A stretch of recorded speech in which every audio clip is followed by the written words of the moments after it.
नाम है ग्लोरी। आज की स्टूडेंट आप लोगों को बताने वाले हैं NCERT math class 8 chapter number 5 exercise 5.3 का क्वेश्चन नंबर 7, जिसमें यहाँ पर है the student of class 8 of the school donated ₹2,401 and all for Prime Minister's National Relief Fund. Each student donated as many rupees as the number of students in the class.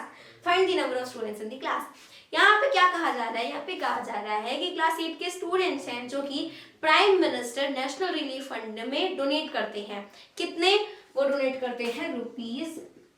₹2,401 यानी 2,401 rupees वो prime minister national relief fund में donate करते हैं। ठीक है, और हर एक बच्चा, आपको एक ही बच्चा इतना पैसा तो दे नहीं दिया, सभी बच्चे मिलके दिए होंगे, तो जो एक बच्चा है वो उतने रुपए देता है जितने उसके क्लास में बच्चे हैं। फॉर एग्जाम्पल मैं भी क्लास 8 में हूँ, ठीक है, तो अगर क्या करना है prime minister national relief fund में हमें क्या करना है ना, कुछ डोनेशन करना है, कुछ डोनेट करना है। तो मेरे क्लास में 43 स्टूडेंट्स हैं। कितनी? 43 स्टूडेंट्स है। कितने? ठीक है, तो अब क्या करना पड़ेगा, हर एक बच्चे को 43 रुपीज देना पड़ेगा। यानी कि अगर हम अकेले पैसा देंगे तो मैं कितना दूंगी? 43 रुपीज। ऐसे ही जितने मेरे क्लासमेट्स हैं सभी 43 रुपीज देंगे, क्योंकि क्लास में टोटल कितने बच्चे हैं? 43 स्टूडेंट्स हैं। जितने बच्चे होंगे उतना एक बच्चे को पैसा देना पड़ेगा। समझ आया? वही यहाँ पर भी है, टोटल जो डोनेशन है वो इतने रुपए का है। ठीक है, और एक बच्चा उतना ही पैसा देगा जितना पूरी क्लास में बच्चे हैं।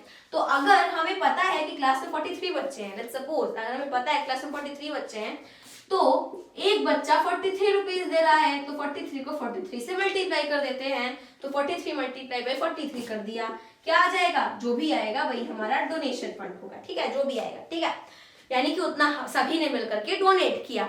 अब यहाँ पे क्या मैंने समझाया कि नंबर ऑफ स्टूडेंट्स आपको पता है, आपको डोनेशन फाइंड करना है, तो वो तो मल्टीप्लाई करके फाइंड करना काफी ज्यादा इजी है। यहाँ पे क्या कर दिया गया? पलट दिया गया। आपको डोनेशन पता है एंड आपको ये फाइंड करना है नंबर ऑफ स्टूडेंट्स। तो यहाँ पे देखिए कुछ आपको समझ आ रहा है, 43 इंटू 43 उसी नंबर में मल्टीप्लाई हो रहा है। ऐसा कब होता है? जब स्क्वायर की बारी आती है। यानी कि अगर यहाँ पर जो भी आएगा यहाँ पर वो क्या होगा? 43 का स्क्वायर होगा कि नहीं? क्योंकि 43 का मल्टीप्लाई 43 में करके वो नंबर आया है। तो वही चीज अगर यहाँ पर ये वाला है, अगर हमें ये वाला पता है तो हमें इसका क्या निकालना पड़ेगा? स्क्वायर रूट निकालना पड़ेगा, क्योंकि ये आपका 43 का स्क्वायर होगा, लेकिन 43 क्या होगा? इसका स्क्वायर रूट होगा। तो हमें यहाँ पे 2401 का स्क्वायर रूट सीधे से निकालना है। देखिए अगर हम स्टेटमेंट्स लिख के करेंगे तो हम क्या कर सकते हैं, हम एक्स लेट करके भी इसको फाइंड कर सकते हैं। तो देखिए कैसे फाइंड करेंगे, लेट दी नंबर, बस हमें इतना पता चल गया कि करना क्या है, इसका स्क्वायर रूट निकालना है, आ जाएगा आंसर। चलिए स्टेटमेंट लिखते हैं, let the number of students be x. क्या लेट किया? Number of student x let किया। माना कक्षा में हमारे एक्स बच्चे हैं टोटल। ठीक है, अब यहाँ पे क्या है कि टोटल अमाउंट ऑफ डोनेशन। ठीक है, अब देखिए एक बच्चा कितना डोनेट करेगा? एक्स डोनेट करेगा, क्योंकि क्लास में टोटल कितने बच्चे हैं? एक्स बच्चे हैं। एक बच्चा एक्स रुपए डोनेट करेगा, क्लास में टोटल एक्स बच्चे हैं, तो एक्स इंटू एक्स हो जाएगा। कुछ गलत लिखा है? जी नहीं। तो अब यहाँ पे टोटल अमाउंट ऑफ डोनेशन आपको पता है, दैट इज 2401 इक्वल्स टू, इसकी तरफ वो आ गया एंड x का मल्टीप्लाई x में करेंगे, so you will get x square. देखिए अगर x प्लस x है तो 2x आएगा, लेकिन जब मल्टीप्लाई होता है तो पावर्स ऐड हो जाती हैं, तो x स्क्वायर आ गया। अब हमें क्या करना है, हमें सिर्फ और सिर्फ x की वैल्यू चाहिए। ये स्क्वायर कहां से घुस गया? हमें इस स्क्वायर को हटाना है। तो जब कोई इक्वेशन होती है ऐसी जिसमें हमें स्क्वायर हटाना हो, तो जो उसके दूसरी साइड वाला नंबर होता है वहां पे रूट लग जाता है। यानी कि अगर आप x के साथ वाला स्क्वायर हटाएंगे तो 2401 के साथ स्क्वायर रूट लग जाएगा। देखिए वही बात हुई, आपको 2401 का स्क्वायर रूट निकालना है, सीधी सी बात है।